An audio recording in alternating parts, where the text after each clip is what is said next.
Pemirsa, Bandung memiliki ribuan bangunan situs dan cagar budaya yang tetap terjaga kelestariannya. Dengan komitmen tersebut, bonusnya Pemkot Bandung mampu meningkatkan angka kunjungan wisatawan. Upaya Pemkot Bandung ini menjadi kesan sendiri bagi Pemkot Denpasar, terutama dalam memperkuat pariwisata dan ekonomi kreatif.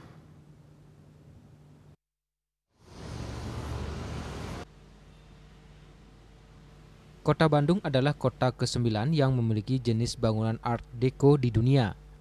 Bandung juga pernah mendapatkan penghargaan sebagai kota ke-9 dari 10 kota dunia yang memiliki arsitektur Art Deco pada tahun 2021. Selain itu, pada tahun 2014, UNESCO juga menetapkan Bandung sebagai kota dengan koleksi bangunan Art Deco paling banyak dan paling lengkap di dunia. Pemkot Bandung juga berupaya memberikan perlindungan, pengembangan, pemanfaatan, pembinaan situs tersebut. Hal ini menjadi dasar bagaimana bangunan kawasan situs tersebut dapat terkendali.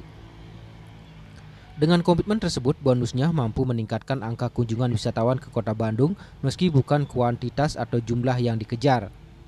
Ahli muda Adiatama Kepariwisataan dan Ekonomi Kreatif Sani Megawati, Kamis 22 Mei 2025 mengatakan, di Kota Bandung ada 1.779 bangunan situs dan bangunan cagar budaya yang dilindungi melalui Perda.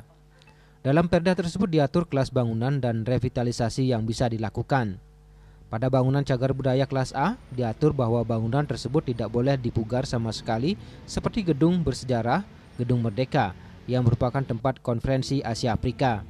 Ada juga Gedung Sate, Gedung Papak, bangunan TNI, dan bangunan masyarakat berupa villa, yang mana dulu kawasan pervilaan ada di Dago dan Cipatat.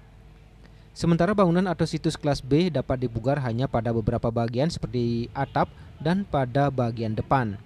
Sedangkan pada fondasi atau struktur bangunan sama sekali tidak dapat dipugar.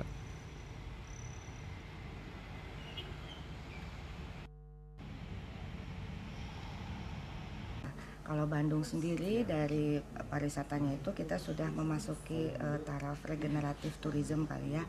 Jadi setelah quality tourism kita merambah ke regeneratif tourism, yang artinya mereka juga berkewajiban bersama-sama untuk menjaga alam, menjaga terutama bangunan bersejarahnya, kawasan dan situs, sehingga kita sama-sama menjaga climate change-nya itu. Jadi kami tidak hanya dari kuantitas, tapi kualitas turis yang hadir seperti itu.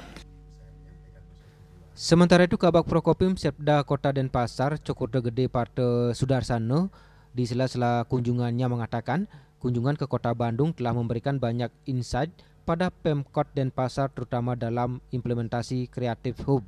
Di Denpasar memberikan ruang kreatif lebih banyak kepada anak muda khususnya. Denpasar memiliki beberapa kawasan heritage dan bangunan heritage. Pemerintah Denpasar juga berupaya menjaga kawasan heritage sebagai bentuk pelestarian budaya. Ari Wiratmaja, Bali TV.